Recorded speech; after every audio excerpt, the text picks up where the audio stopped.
Bueno, vamos a aprovechar a las 7 de la mañana con 41 minutos este espacio, este segmento de cada viernes aquí en nuestro espacio informativo, para comentar con nuestra audiencia un muy interesante trabajo documental preparado por dos jóvenes colegas periodistas. Es un documental llamado Frontera Norte, un silencio indiferente. Esto ha sido desarrollado por la plataforma digital Voces, un grupo de periodistas e investigadores que vienen realizando diferentes indagaciones sobre los hechos suscitados en la frontera norte. Tras varias semanas de trabajo de campo, se ha preparado el documental Frontera Norte, un silencio indiferente, que revela una serie de datos en torno a los secuestros registrados con los periodistas de Diario El Comercio, también con los ciudadanos Oscar Efrén Villasís y Katy Velasco, de los cuales poco o nada se habla, así como los militares que fallecieron en combate en caliente durante el control de la frontera. El documental va a ser presentado el próximo miércoles 19 de junio a las 17 horas en el auditorio de la Facultad de Comunicación de la Universidad Central del Ecuador. Qué interesante hablar de esta iniciativa que ha sido pues preparada, trabajada, liderada por los colegas Daniel Granja y Andrés Durán, quienes visitan nuestra mesa de trabajo. Ellos son los autores de este documental. Qué gusto que nos acompañen, bienvenidos. Un gusto, Fabricio, un gusto con todos los oyentes que nos escuchan el día de hoy. Correcto, bienvenidos. Un gusto, Fabricio. Bueno, coméntenos un poquito de detalles, abunden en detalles sobre cómo desarrollaron este documental. Bueno, básicamente esta iniciativa surge y nace por la inquietud, ¿no? Este impacto que generó en los medios de comunicación, en la opinión pública y sobre todo en la ciudadanía. La muerte de los periodistas del equipo periodístico de Diario El Comercio y sobre todo la muerte de Katy, Oscar y los militares que también fallecieron en la zona de frontera, en combate. Básicamente esto lo que nos indica es que era necesario indagar e investigar. Nosotros hicimos un proceso de corroboración de fuentes, un trabajo periodístico en el que indagamos qué es lo que realmente sucedió en la zona de frontera. Yo creo que hay que iniciar con esa pregunta porque muchas de las piezas comunicacionales, digamos en calidad audiovisual, si uno se pone a analizar, ve que todavía quedan algunas interrogantes flotando. Entonces nosotros iniciamos preguntándonos por qué razón estos ciudadanos ecuatorianos fallecen en la zona de la frontera y qué garantías dio el Estado para que puedan realizar sus labores. Andrés, ¿ustedes fueron a la frontera? ¿Estuvieron ahí? Nosotros estuvimos en la frontera. ¿Cuántos días estuvieron ahí? Un trabajo de campo de aproximadamente una semana. Ya. ¿Cuántas personas integraron ese equipo periodístico que fue hasta la frontera? Bueno, este equipo periodístico está integrado por Daniel, mi persona, Andrea, que es la productora, Nicole, que también nos ayuda con el tema de redes sociales, y una serie de voluntades autogestionadas que han permitido que esto se convierta en una realidad. ¿Cómo fue esa experiencia, Daniel? Cuéntale a nuestra audiencia. Fue una experiencia bastante enriquecedora, en el sentido de ir al lugar donde ocurrieron los hechos fue realmente impactante. Te contextualizo un poco, Javier fue mi compañero en Diario El Comercio, entonces recorrer los lugares donde él estuvo. ¿Tú trabajabas en El Comercio? Sí, trabajé en El Comercio. Ya, correcto. Entonces recorrer los lugares donde estuvo, caminar, hablar con la gente, tal vez con la que Javier pudo haber conversado. Fue realmente una experiencia muy fuerte y vimos varias premisas, entre otras realmente la falta de un estado estructural dentro de San Lorenzo y en realidad de la provincia de Esmeraldas. Básicamente esa fue una premisa. La segunda premisa que nos llamó mucho la atención fue el hecho de realmente conocer que todas las piezas comunicacionales, como bien menciona Andrés, no parten desde la pregunta básica, ¿qué sucedió y qué está pasando luego de estos hechos? Vemos que todavía la población está desprotegida. A su vez tenemos un detalle adicional que creo que enriquece nuestra pieza comunicacional, que es una voz en off.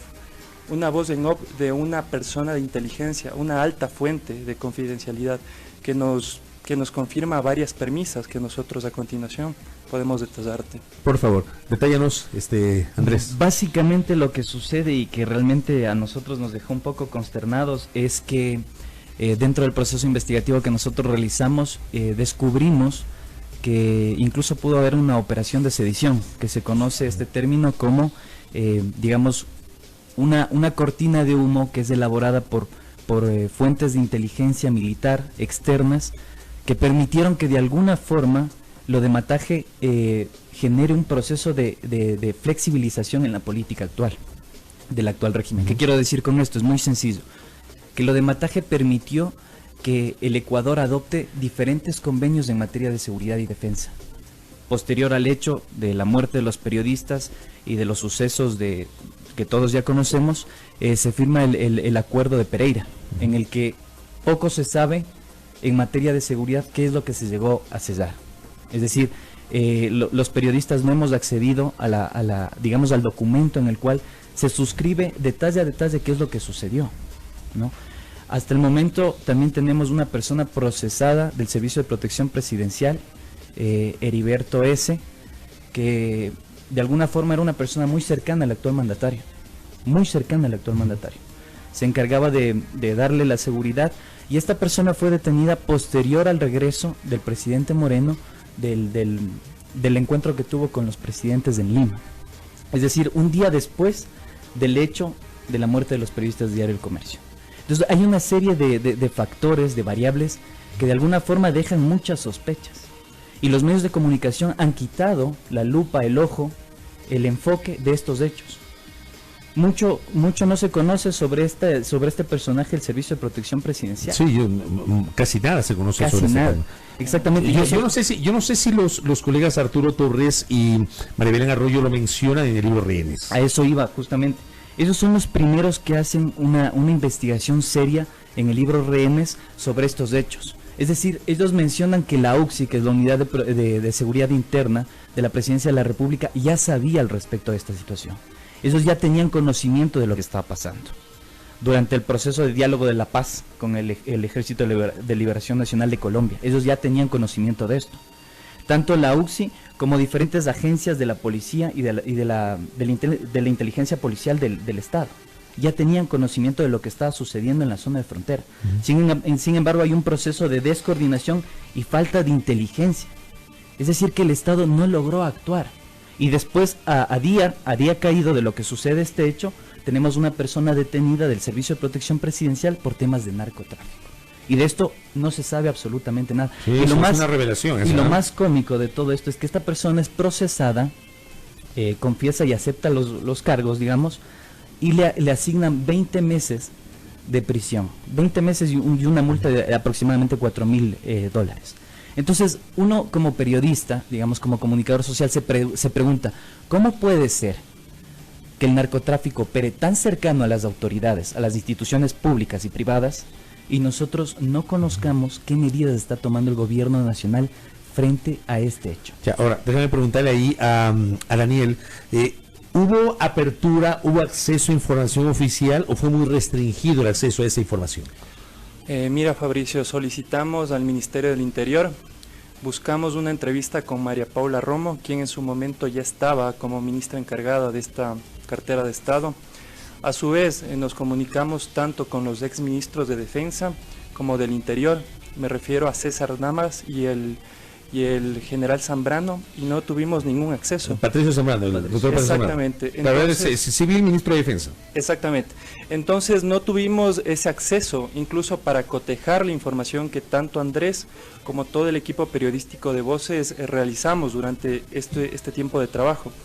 Es muy difícil, realmente es la pata coja que está aquí dentro del documental que no cierra, y no por una falta de gestión, sino por una respuesta por parte de las instituciones, que en este sentido la idea es que ellos generen realmente respuestas a la ciudadanía, porque aquí realmente la ciudadanía es la que debe conocer lo que pasó realmente en la provincia de Mataje, lo que pasó con Javier, lo que pasó con Oscar, lo que pasó con los militares, y en general todo lo que mencionó Andrés con el tema de la persona que estaba justamente en el equipo de seguridad del presidente Lenín Moreno. Entonces, esto es una demanda ciudadana. Además de nosotros realizar esta búsqueda constante por los hechos, queremos que las autoridades, en este caso, brinden una respuesta con respecto a estos hechos. ¿Por qué le pusieron silencio indiferente, Andrés? Esa es una discusión que la tuvimos incluso un día atrás, porque este es un problema polimorfo, como lo puedes ver, ¿no? Tiene diferentes frentes y diferentes aristas. Tiene el tema del narcotráfico, tiene el secuestro de los periodistas, tiene el primer coche bomba en la historia del país, eso es inédito. Además que tienes pobreza en el sector. Tienes un abandono del Estado, incluso, mira un dato particular, hay personas de 14 y 12 años en la zona de frontera que ni siquiera tienen cédula de identidad.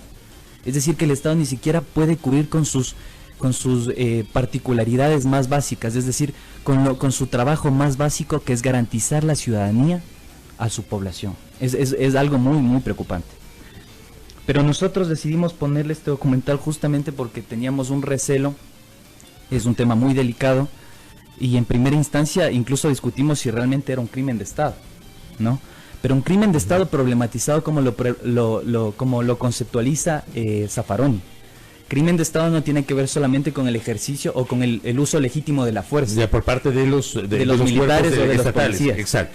No solamente con eso, sino tiene que ver con el abandono, con la banalización, con la indiferencia, con la bulia, sobre un hecho que marcó la memoria colectiva de los ecuatorianos, o sobre un hecho atroz de un crimen cualquiera que éste fuese, en el que está vinculado tanto la seguridad interna del Estado ecuatoriano como la seguridad interna del Estado colombiano. Entonces es un problema lamentable, nosotros lo discutimos internamente, y pues bueno, para dosificar, cuidarnos en sano, digamos, como quien dice en el argot popular, decidimos ponerle este nombre. Pero no es ningún pelito de cochino, ¿no? No es ningún pelito de cochino, es un tema pesado, es un tema que involucra a altas autoridades del Estado, y es un tema que realmente debe preocuparnos a todas y todos. Acá, por ejemplo, me escriben un mensaje y me dicen: la hipótesis de los convenios es brutal, pero ¿cuál es el supuesto autor? Supongo que es el atentado en San Lorenzo, nos dice el oyente. Lo que no estoy seguro es que lo de San Lorenzo, lo de la bomba, lo del coche bomba o autobomba, sea anterior a Pereira, nos dice el oyente que nos escribe. No, el acuerdo de Pereira es posterior. Es posterior. Hecho, ¿sí? Hay que señalarlo eso con claridad. ¿Por qué es posterior al hecho? Porque después de que sucede, bueno, ahí, como es María Belén Arroyo y Patricio Torres, ¿no? Arturo Torres hacen esta indagación y confirman un poco de que después de los eventos, de las operaciones militares, tanto de la zona de Colombia como de la zona de Ecuador, es que se firma este acuerdo de Pereira. El presidente Lenín Moreno viaja hasta Pereira, se reúne con el expresidente Santos y firman este acuerdo. Que en materia de seguridad y defensa pocos conocen lo que se firmó. Y es la primera vez en la historia del país que se firma un acuerdo de este calibre. ¿A quién le interesaba ese acuerdo de Pereira? Esa es una de las preguntas e interrogantes que pone el documental en juego. Digamos, esta fuente off the record que nosotros tenemos dentro del documental señala que fue un interés estadounidense el que primó ahí, digamos, en este conflicto, porque necesitaba el país firmar un acuerdo de seguridad también con Estados Unidos. Posterior a esto, recordemos que vino la visita del vicepresidente Mike Pence. Y ahí se definió un tema importante en materia política y en materia de seguridad. Tal cual. Entonces, ¿a quién privilegia este acuerdo digamos, en materia de seguridad? Esa es una pregunta que todavía tendremos que seguirla estudiando para poder responder. Correcto. Daniel, ¿cómo financiaron el documental? ¿Qué apoyo recibieron? Creo que es importante conocerlo, ¿ah? Ha sido a pulso. Realmente ha sido por convicción. Ha sido un trabajo tanto de nuestro grupo periodístico. Nos hemos autofinanciado, realmente, desfinanciado diría yo. Viajamos constantemente, como bien mencionó Andrés, a la provincia, pero esto realmente es por una convicción ciudadana, para dar unas respuestas a incógnitas que aún no están precisadas. Y como bien mencionó Andrés, en este momento de conmoción social, claro, era realmente difícil que podamos reaccionar o solicitar información con respecto al acuerdo de Pereira. Entonces tenemos que realmente precisar este hito como para luego nosotros comenzar a investigar. Y todavía está abierta, tenemos precisado realizar una segunda parte con Andrés, justamente ya desde un sentido más geopolítico, unas relaciones geopolíticas entre Ecuador, Estados Unidos, pero bueno, esperemos que salga pronto esta segunda parte. Correcto. El documental se va a exhibir o se va a presentar el miércoles, ¿no, Andrés? Este miércoles 19 de junio en el auditorio de la Facultad de Comunicación se presentará el rodaje. De la Facultad de Comunicación de la Central. De la Universidad Central. Correcto. Y luego, ¿cómo va a ser la distribución? ¿Cómo lo van? ¿Cómo, por ejemplo, tengo mensajes de oyentes que dicen, quiero ver el documental, pero ¿cómo puedo acceder a verlo?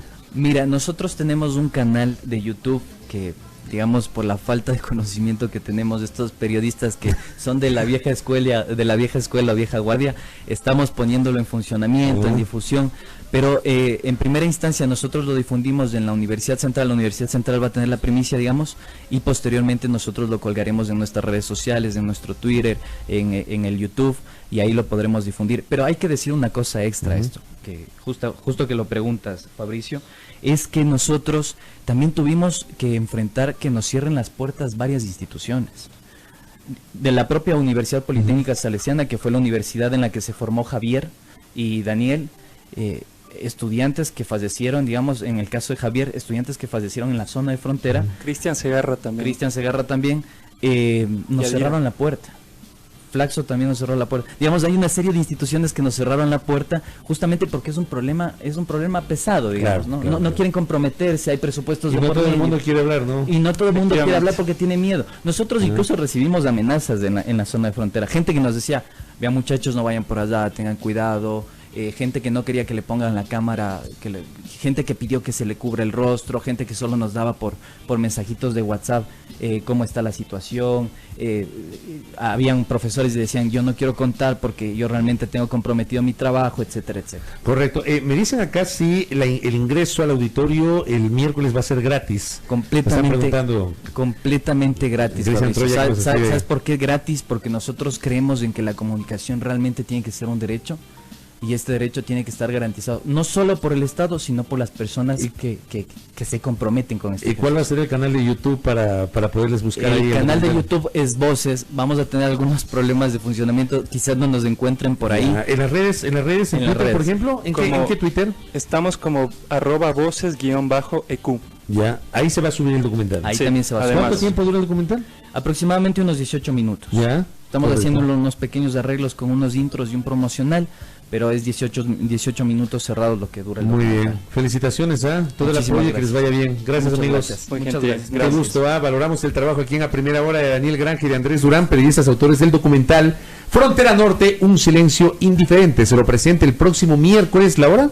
A las 5 de la tarde. 5 de la tarde, en el auditorio de la Universidad Central del Ecuador. Así que todos invitados, entrada gratuita para observar este trabajo periodístico de los colegas. 7:58 en A Primera Hora.